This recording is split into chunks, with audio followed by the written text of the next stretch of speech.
दोस्तों, सियासत में जब हवा बदलती है तो बड़े बड़े बुर्ज और किले ताश के पत्तों की तरह ढह जाते हैं। पश्चिम बंगाल, जिसे ममता बनर्जी अपनी जागीर समझते थे, आज वहां खेला उल्टा पड़ता दिख रहा है। एग्जिट पोल के आंकड़े चीख चीख कर कह रहे हैं कि इस बार दीदी के माथे पर चिंता की लकीरें नहीं बल्कि हार का खौफ है। लेकिन क्या ये सब अचानक हुआ? तो जवाब है बिल्कुल नहीं। इसके पीछे बीजेपी के चाणक्य कहे जाने वाले अमित शाह के खास सिपा सालार और बीजेपी के कौटिल्य के रूप में ख्यात पा चुके सुनील बंसल और उनकी चौकड़ी की वो खतरनाक व्यूह रचना जिसमें ममता बनर्जी पूरी तरह से उलझ कर रह गई। आज की विशेष रिपोर्ट में हम आपको बताएंगे कैसे भय आउट भरोसा इनके नारे ने बंगाल की फिजा बदल दी और कैसे ममता अपने ही विधायकों के खिलाफ चार्जशीट ने टीएमसी की चूल्हे हिला दी। दोस्तों, यह बात है जग जाहिर है कि जंग का मैदान या फिर राजनीति का अखाड़ा जीतने के लिए सिर्फ सेना नहीं, सटीक रणनीति चाहिए होती है। सुनील बंसल, भूपेंद्र यादव, विप्लव देव और अनिल मालवीय, ये वो चार नाम हैं जिन्होंने पूरे बंगाल को मत कर रख दिया। बीजेपी ने इस बार बड़ी रैलियों से ज्यादा स्ट्रीट मीटिंग पर दांव खेला। जरा इन आंकड़ों पर गौर कीजिएगा कि बंगाल की 53 विधानसभाओं में 12,000 से ज्यादा स्ट्रीट मीटिंग हुई, 1,65,000 छोटी छोटी सभाएं हुई। रणनीति साफ थी, ममता के गुंडाराज और भय को खत्म कर जनता के दिल में भरोसा जगाना।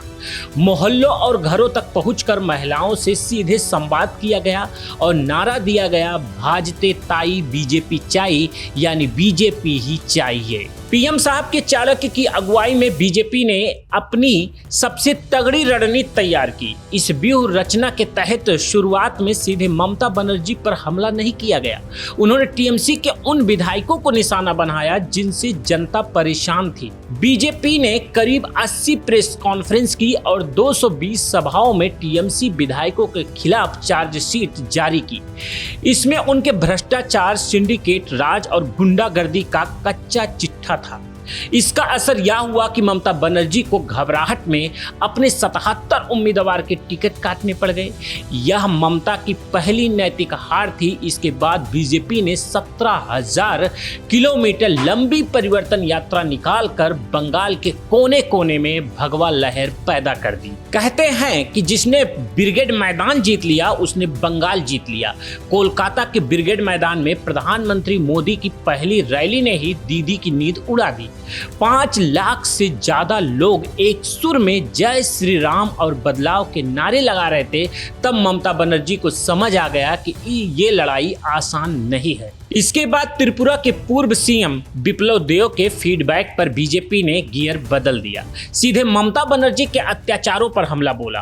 आरजी पर मेडिकल कॉलेज की घटना हो या संदेश खाली में महिलाओं के साथ हुई दरिंदगी, बीजेपी ने पीड़ितों के परिवारों को टिकट देकर यह साबित कर दिया कि वह मां माटी मानुष की असली रक्षक है, जबकि ममता का नारा सिर्फ कागजी रह गया है। बीजेपी ने सिर्फ भाषण नहीं दिए बल्कि जनता को भरोसे की गारंटी दी।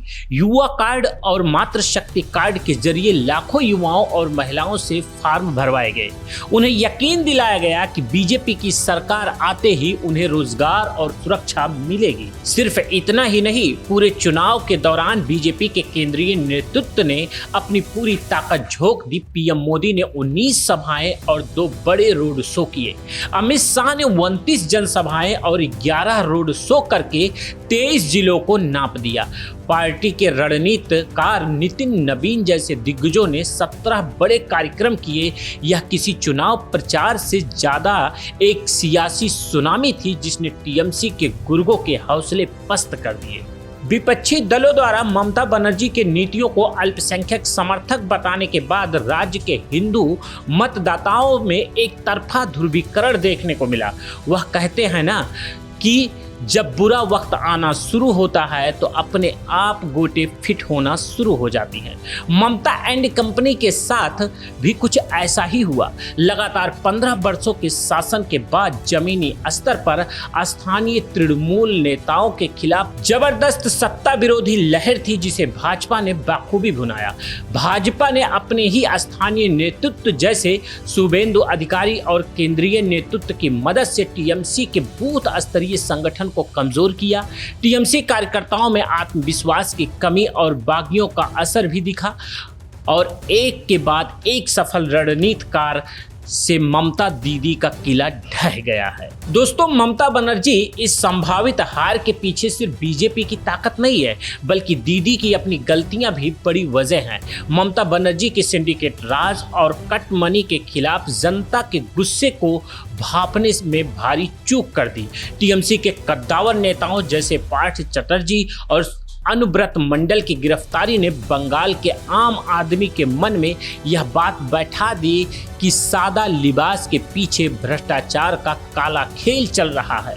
बीजेपी ने हर नुक्कड़ सभाओं में इन नोटों के पहाड़ों वाली तस्वीरों को दिखाकर ये साबित कर दिया कि ममता का शासन अब सिर्फ चंद करीबियों की जेब भरने में सीमित रह गया है। बंगाल की राजनीति का एक और जबरदस्त दर्दनाक पहलू रहा शिक्षा भर्ती घोटाला।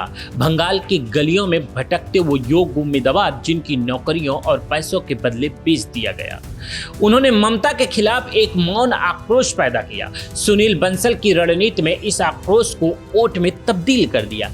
बीजेपी ने उन युवाओं के परिवारों से सीधा संपर्क साधा जिन्होंने सालों साल मेहनत की, लेकिन टीएमसी के भ्रष्टाचार की भेंट चढ़ गया।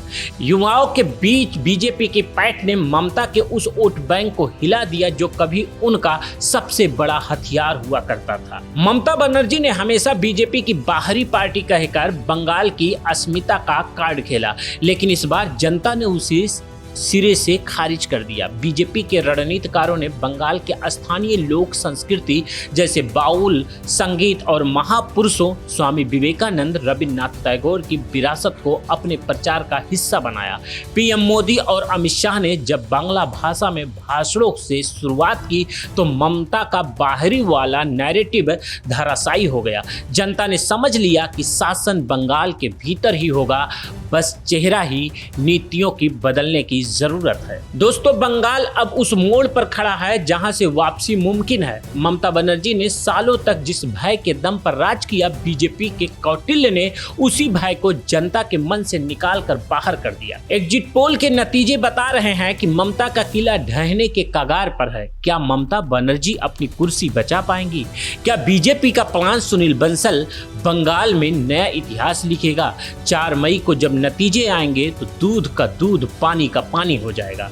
लेकिन एक बात तय है कि इस बार बंगाल की जनता ने खामोश क्रांति का बटन दबाया है। अपनी राय कमेंट बॉक्स में जरूर दें। वीडियो को लाइक करें, शेयर करें और बंगाल की हर हलचल के लिए देखते रहिए आप कंटाप न्यूज। फिर मिलते हैं अगली वीडियो में, तब तक के लिए नमस्कार।